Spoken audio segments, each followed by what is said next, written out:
వీకేకే న్యూస్కి స్వాగతం. అనంతపురం జిల్లా కళ్యాణదుర్గం పట్టణంలో అధిక వడ్డీలకిచ్చి ప్రజలను ఇబ్బంది పెడుతున్నట్లు సమాచారం తెలుసుకున్న టౌన్ సిఐ మీడియా సమావేశం నిర్వహించారు. ఈ సందర్భంగా ఆయన మాట్లాడుతూ అధిక వడ్డీ వసూలు చేస్తూ ప్రజలను భయభ్రాంతులకు గురి చేసే వారిపై కఠిన చర్యలు తీసుకుంటామని తెలియజేశారు.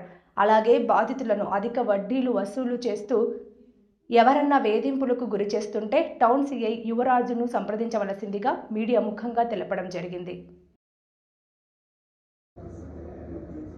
గుడ్ ఆఫ్టర్నూన్ అందరికీ. కళ్యాణదుర్గం పట్టణ ప్రజలందరికీ కూడా గుడ్ ఆఫ్టర్నూన్. ఈ మధ్యకాలంలో చాలామంది వడ్డీ వ్యాపారస్తులు 10 రూపాయల వడ్డీకి 5 రూపాయల వడ్డీకి అని చెప్పేసి చేస్తున్నారని పోలీసు దృష్టికి వచ్చింది. ఎవరైనా అలా 10 రూపాయల వడ్డీకి కానీ లేకపోతే బైకులు కూడబెట్టుకోవడం కానీ లేకపోతే 5 రూపాయల వడ్డీ కానీ చెప్పి ఎవరైనా అట్లా చేస్తే ఖచ్చితంగా ఎవరైతే బాధితులు ఉంటారో లేకపోతే ప్రజలు ఉంటారో మా దృష్టికి తీసుకురండి. అలాంటి వడ్డీ వ్యాపారం చేసి ఇబ్బంది పెట్టే వాళ్ళ మీద ఖచ్చితంగా యాక్షన్ తీసుకుంటాం. ధర్మ వడ్డీ ఏదైతే ఉందో 2 రూపాయల వడ్డీ దాని ప్రకారం ఇస్తే ప్రాబ్లం ఉండదు. చక్కెర వడ్డీ అని చెప్పేసి లేకపోతే ఫైనాన్స్ అని చెప్పేసి రోజు ఫైనాన్స్ అని చెప్పేసి అలాంటి వాళ్ళు ఎవరైనా వస్తే ఖచ్చితంగా కళ్యాణదుర్గం టౌన్ పోలీస్ స్టేషన్ పోలీసులకి అప్రోచ్ అవ్వండి. అలాంటి వారిపై ఖచ్చితంగా తగిన కఠిన చర్యలు తీసుకుంటాం. ఎవరు కూడా బెదరొద్దు.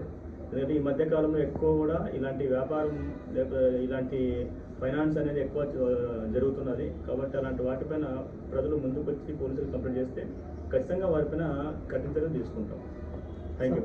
ఖాళీ చెక్కులు తీసుకొని దానిపైన సైన్ పెట్టించుకొని వడ్డీకి ఇస్తున్నారు.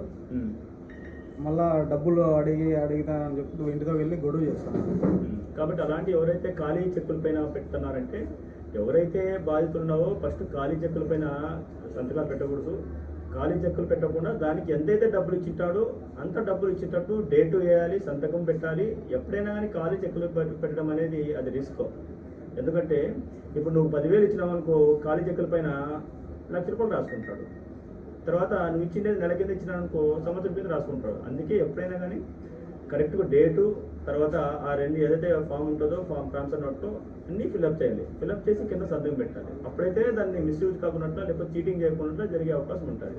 ఖాళీ ఎంటీ చెక్కులు పెట్టేస్తే మాత్రం అది రిస్క్లోనే ఉంటుంది. కాబట్టి ఎవరు కూడా అలాంటి ఎంటీ చెక్కులపైన సంతకం పెట్టొద్దండి. ఎంత తెలిసిన వాడైనా ఎంటీ చెక్కులపైన సంతకాలు పెట్టకూడదు. సార్, వడ్డీ కట్టే లేట్ అయితే ఇంటి దగ్గర వెళ్ళి కొడుతున్నారు కదా సార్, దాని మీద యాక్షన్ తీసుకోవచ్చు. అదే అలాంటి వాళ్ళు మా దృష్టికి పోలీసుల దృష్టికి వస్తే ఇప్పుడు ఎవరైతే ఇంటి దగ్గర పోయి గొడవ చేసేవాళ్ళు కానీ లేకపోతే ఇంటి దగ్గర పోయి ఎవరైనా న్యూసెన్స్ చేసేవాళ్ళు కానీ ఇట్లా వడ్డీ లేదని చెప్పేసి లేకపోతే రోజువారీ ఫైనాన్స్ నడిపే వాళ్ళని కొన్ని ఎవరైనా ఉంటే అలాంటి వాళ్ళు పోలీసు దృష్టికి తీసుకొస్తే ఖచ్చితంగా వారిపైన కఠిన చర్యలు తీసుకుంటామని ఈ ప్రెస్ తరఫున లేకపోతే వాళ్ళందరి తరఫున మేము హామీ ఇస్తున్నాం. Thank you.